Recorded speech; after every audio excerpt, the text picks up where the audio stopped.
Integrative Medical Journal, Clinician's Journal. Dr. Judith Boothby and I wrote together this report, Successful Interprofessional Treatment of Juvenile Rheumatoid Arthritis. This is a case report. I'm moving really fast because I've got a whole bunch of slides here.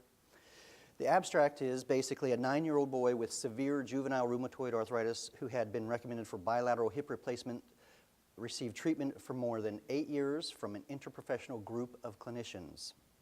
This included chiropractic, naturopathic, acupuncture, as well as your traditional rheumatology, orthopedics, and physical therapy. This is not an easy process. This patient was on crutches for 2 years. He experienced severe pain secondary to multiple joint pathology. He's now 17, and he regularly plays golf and basketball with his own hips. I have some pictures for you coming up.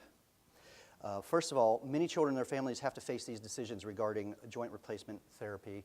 If you think about if you get a child at 9 years old, 10 years old, you're getting joint replacement therapy, tiny little bones. As they grow, they're going to have to replace it again as they hit adulthood, and then probably again another 20, 30 years from wearing that joint out. So they're looking at least 3 surgeries minimum when they start one. Pharmaceutical drugs help keep the disease in remission most part, reduces hospital stays, but about 10% of patients end up having to have that hip arthroplasty. This case report documents this patient's successful exploration of other therapeutic options, and this case report was written following the CARE guidelines. CASE, C-A, report, R-E, CARE guidelines. Dr. David Riley here in Portland is a medical doctor who is an editor for multiple journals, and he's the one that helped us. He's actually got CARE guidelines online. If you're thinking about doing a case study, this is a really easy format to use. It's very clear and concise, and he's helped several of us get published. He's a really awesome resource for us here, and he's very open to, obviously, integrative medicine. So when I saw this patient at age 10, here's what his x-ray looks like. If you see, he's got avascular necrosis in both hips. He's got the right humeral head has also got necrosis, and that left acetabulum is migrating proximally. Lots of degeneration here. This is age 10. So at 9 years old, he showed signs of systemic JRA since 2 years old. His rheumatoid factor was negative at that time. Since first being diagnosed in 2001, he had multiple diagnostic procedures, including lumbar puncture, received multiple treatments, including meds and joint injections. He was given growth hormone when his growth stopped, and subsequently developed papilledema and a rise in intracranial pressure. This is when he went and sought further care and went to see Dr. Boothby. Radiographic imaging revealed bilateral hip and right shoulder involvement of JRA, along with blocked spinous processes in his cervical spine. The surgeon was concerned but willing to follow changes in the patient rather than go ahead and do surgery. If you look at that first x-ray I showed you, what are you going to bolt the surgical tools into? There wasn't much bone, and he's a very small child. There's, the challenge is that surgery even going to hold if we do that? So he went to see Dr. Boothby for initial treatments. He needed assistance changing positions during treatment. Biomechanically, his upper body was not supporting his trunk. This altered his load bearing. His hip movement was restricted. His right quadricep was atrophied.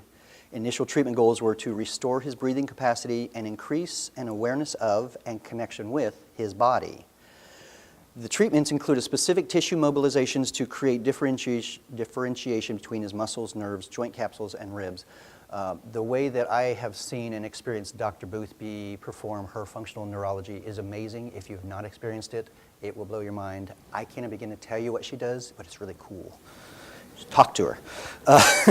The patient also performed specific exercises at home. After 2 months of treatment, lab testing for inflammatory biomarkers were normal without steroids. After 7 months, he rotated his hips for the first time.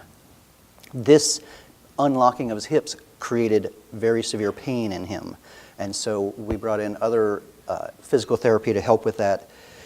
In March of 2010, he was sent to me to help strengthen his body. My focus is on making muscles healthy and strong. That's how I practice functional neurology. So looking at him, he came in, he's using crutches, he's difficulty with balance, with walking, with standing. The physical exam that I perform on him and on my other patients is I use eccentric brake muscle testing to evaluate the neuromuscular connection. With doing this, I look at the test results, and the measurement guidelines that I use are a 5. There is a full isometric lock and hold. So if I'm testing the bicep, I expect a full lock and hold. That's normal. A grade 1, minimal resistance. I can beat you with one finger. Okay? If I can beat you with one finger and you're a 250-pound man, there's a big issue. So initial testing revealed grade 1 dysfunction in left iliacus, left psoas, gluteus medius bilaterally, abductors bilaterally, and right sartorius. Grade 2 in quadriceps and adductors. So you saw the first one, how degenerated those hips were at age 10. This is age 11, after he's already been under care with Dr. Boothby, and you can already see improvement in his x-ray findings, which is huge. Look at the acetabulum. He doesn't have that big split fracture open in there. So things are starting to improve dramatically. Why do I use eccentric brake muscle testing? Again, because it allows me to evaluate the neuromuscular contact, the neuromuscular function, and look where the brain is telling the muscles to shut down, kicking in the autogenic reflex. So when we test a normal healthy muscle, what I expect to see in phase 1, I start applying force, that myotonic stretch reflex is kicking in. At phase 2, muscle fiber recruitment's occurring. At phase 3, we get the isometric lock and hold. This is a normal, healthy response. This is what I expect to see. Every time I test a muscle, I want it to do this. What happens when you run across a dysfunctional muscle, as you go to ramp up and load up those fibers, the autogenic inhibition reflex will kick in to help protect the body from further injury, and that muscle will start to shut down. The patient, we put him in a fully contracted position, we apply force gradually, and we're looking for where that muscle breaks down, the break point. How much force do I have to apply? Is it one finger? Is it moderate force? Is it a lot of force? Or does he lock and hold?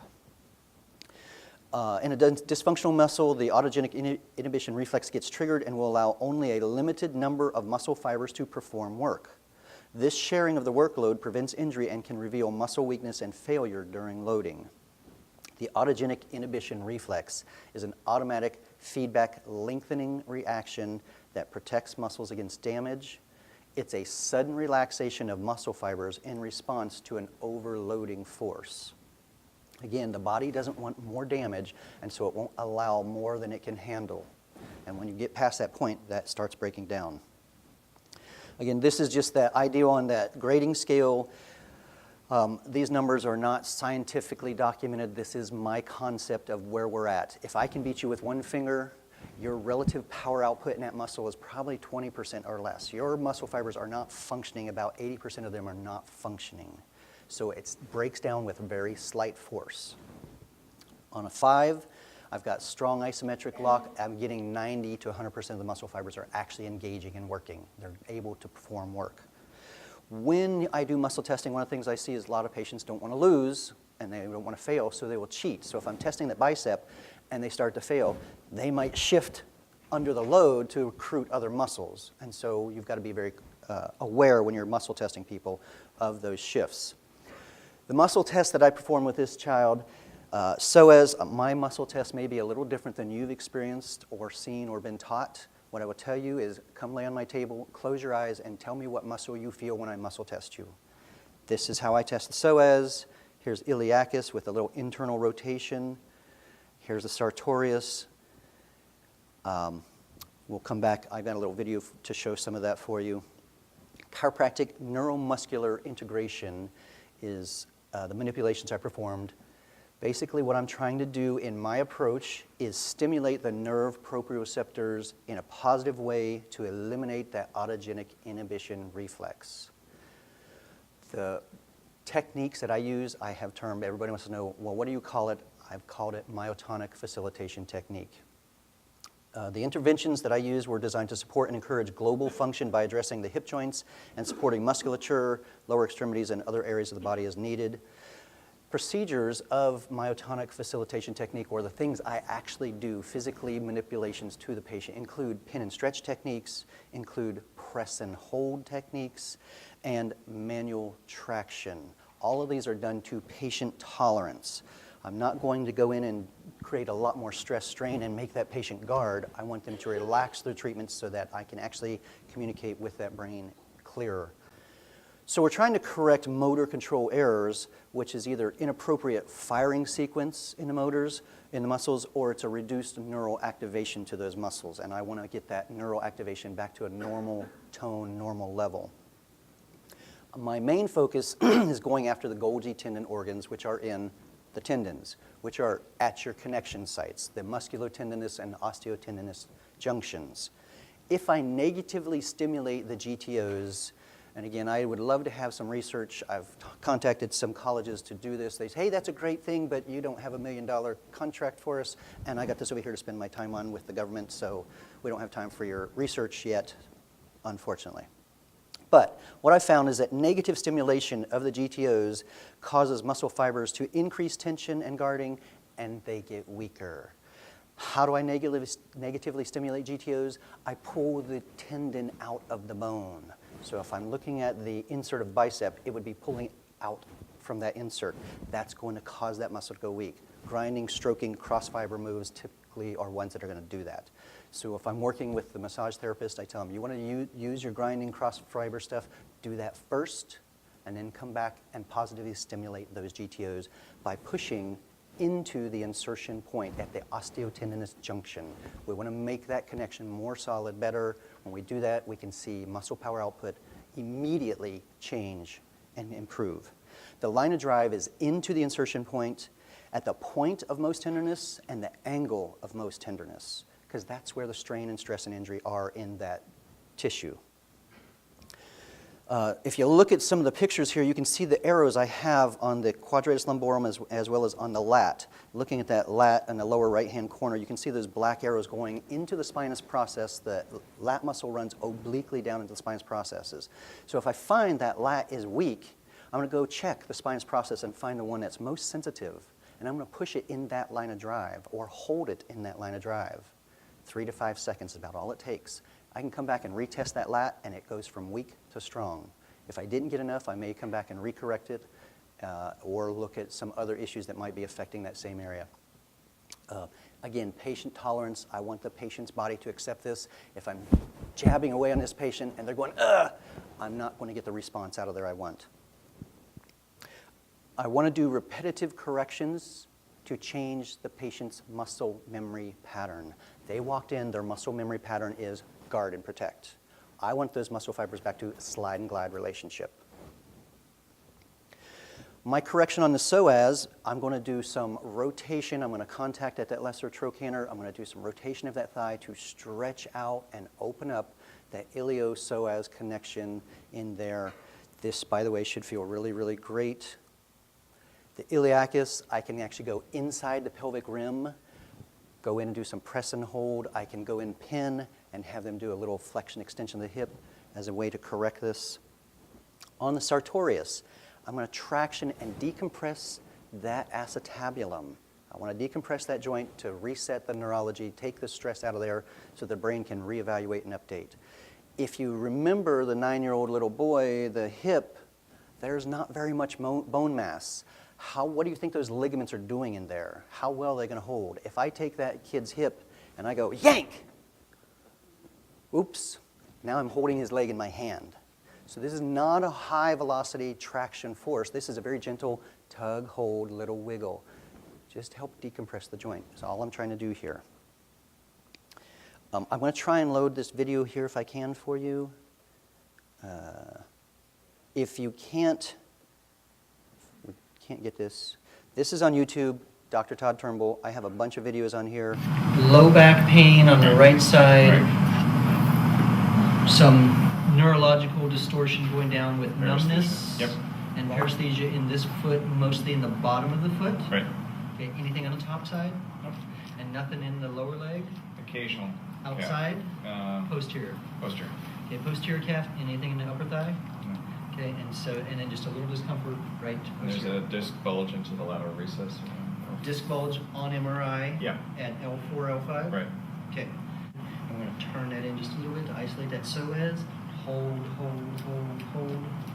There's my brake Instead of being testing. high into that psoas muscle, I'm going to come as low as I can, so I'm way down into the belt line, right across from the ASIS, and then So what I'm doing gonna here is I'm drop this pinning open, that psoas up into his lumbar spine wiggle, and then doing a and little work that stretch. psoas muscle to free it up in that zone.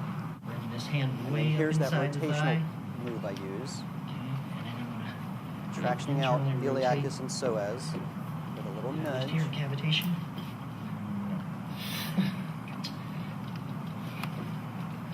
Good. I just see And about then 3 to into my 5 of hand. those. Turn it in slightly. Good. Hold. And you see his muscle power output is better. Stronger. Stronger, Not yes. totally fixed though. Stronger. At this point, I'm going to look at some iliacus stuff. So I'm going to stick my thumb inside his pelvic rim on his right side. Oh, Merry Christmas. Ho, ho, ho. By the way, this is a seminar in Baltimore I did about a decade ago. Mhm. And you also had some oblique issues that we Oh, yeah. looked at earlier, which Absolutely. was very, very severe. Yeah. What's the origin and insertion of iliacus? Iliacus is the inside of the pelvic rim, and then inserts into the psoas muscle, attaching down into lesser trochanter. The iliacus, because it's this V muscle coming in, it's taking his pelvis and it's kind of crushing it in on him. I'm going to kind of open his pelvis and free that up. Should feel very, very nice when I do this. So I'm taking my hands and I'm opening the pelvic rim using the ASIS. And if you notice when I do this, there's a little wiggle I Just have get that to knee help back up my unlock it. hand, turn it in, hold. You take the analgesics before. All right, we'll stop on there. He said, do you take any analgesics with this? I said, well, I took some before, so I didn't feel a thing.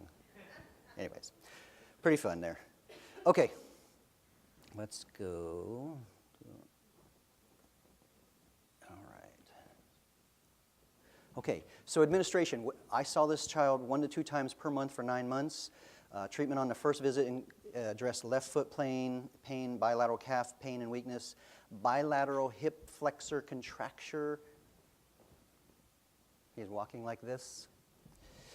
Gluteus medius weakness bilaterally.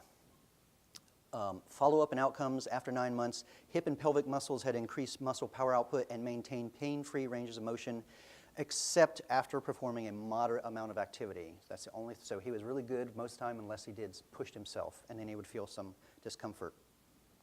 The muscle that took the longest to correct was that left psoas. It improved strength from a grade 1 to a grade 4. If you remember in the first slide, X-ray, his left femur, his left acetabulum, yeah, is migrating proximally. It's being jammed in. Why? I think because these left hip flexors were so tight, they're taking that femur and jamming it into his acetabulum and just driving it into his spine further, making it break down. And I think, 10 years of that pressure breaking down the bone more and more, that's already got bone that's already dysfunctional. His gait improved to walking without crutches and playing a minimal amount of basketball. His symptoms of hip and leg pains were reported only after, again, moderate exertion. Here he is at age 15. Look at that X-ray. Look how nice those acetabulum are filling in. His left femur head looks nice and clean and solid. The right one still got a little bit of necrosis, but improving dramatically. This is after 7 years of treatment with chiropractic, physical therapy, and orthopedics, and hip replacement surgery is no longer necessary.